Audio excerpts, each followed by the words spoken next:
விடுதலை சிறுத்தைகள் கட்சித் தலைவர் தொல் திருமாவளவன் சென்னை ஓட்டேரியில் செய்தியாளர்கள் மத்தியில் பேசி வருகிறார். நேரலையை பார்க்கலாம். ஆங்கிலேய அரசு அவருக்கு ராவ் சாஹிப், ராவ் பகதூர், திவான் பகதூர் என சிறப்பு பட்டங்களை வழங்கி பாராட்டியிருக்கிறது.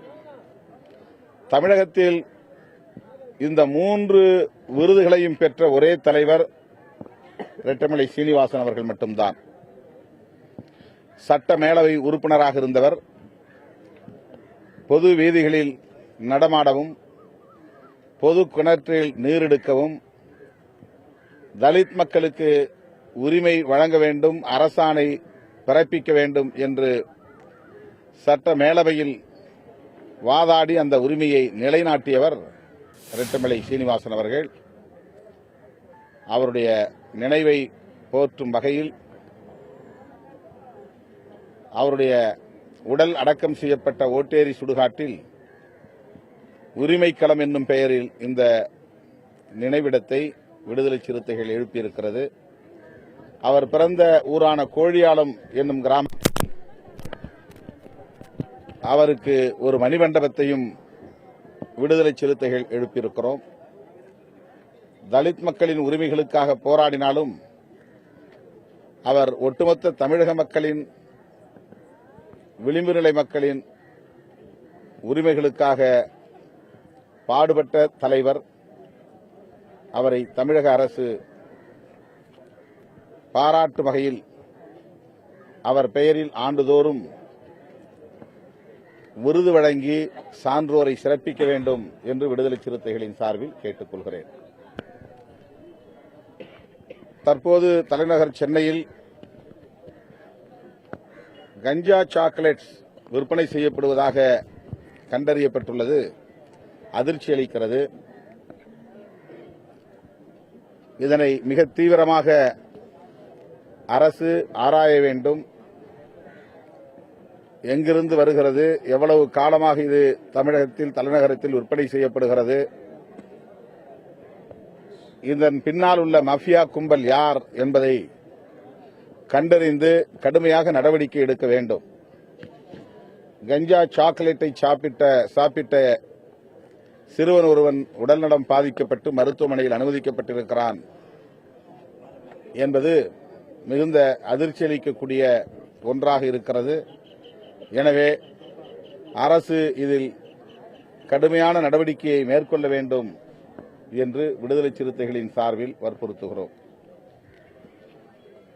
தலைநகரத்தில் தொடர்ந்து கொலை, கொள்ளை போன்ற கொடும் குற்றங்கள் நடந்தேறிக்கொண்டே இருக்கின்றன.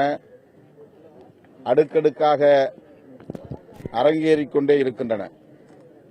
சுவாதி படுகொலைக்கு பின்னர் பட்டினப்பாக்கம் ஸ்ரீனிவாசபுரத்தை சார்ந்த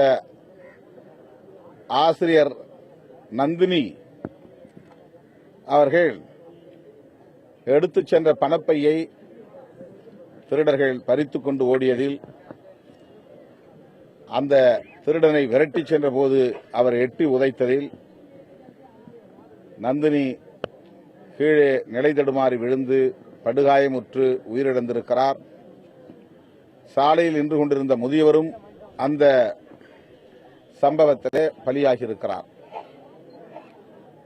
இந்த 2 குடும்பத்தினருக்கும் அரசு இழப்பீட்டுத் தொகை வழங்க வேண்டும். அவர்களின் குடும்பத்தில் ஒருவருக்கு வேலைவாய்ப்பு வழங்க வேண்டும் என்றும் தமிழக அரசை விடுதலை சிறுத்தைகள் கேட்டுக் கொள்கிறது.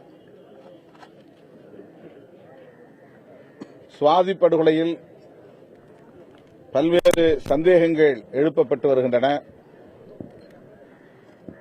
ராம்குமார் தற்போது தனக்கும் அந்த கொலைக்கும் தொடர்பில்லை என்று சொல்லுவது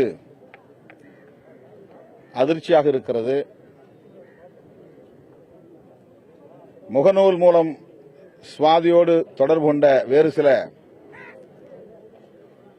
நபர்களுக்கு இதிலே தொடர்பு இருக்கலாமோ என்கிற ஐயத்தை எழுப்புகிறார்கள். இந்த ஐயங்களுக்கு விடை சொல்லும் வகையில் தமிழக அரசு இந்த விசாரணையை சிபிஐ விசாரணைக்கு உட்படுத்த வேண்டும். தமிழ்நாடு காவல்துறை இந்த விசாரணையை செய்யக்கூடாது, தொடரக்கூடாது. இதன் பின்னணியில் வேறு என்ன மர்மங்கள் இருக்கின்றன என்பதை வெளிச்சத்திற்கு கொண்டு வர வேண்டுமானால் மைய புலனாய்வுத்துறை விசாரிக்க வேண்டும் என்று விடுதலை சிறுத்தைகளின் சார்பில் கேட்டுக் கொள்கிறோம்.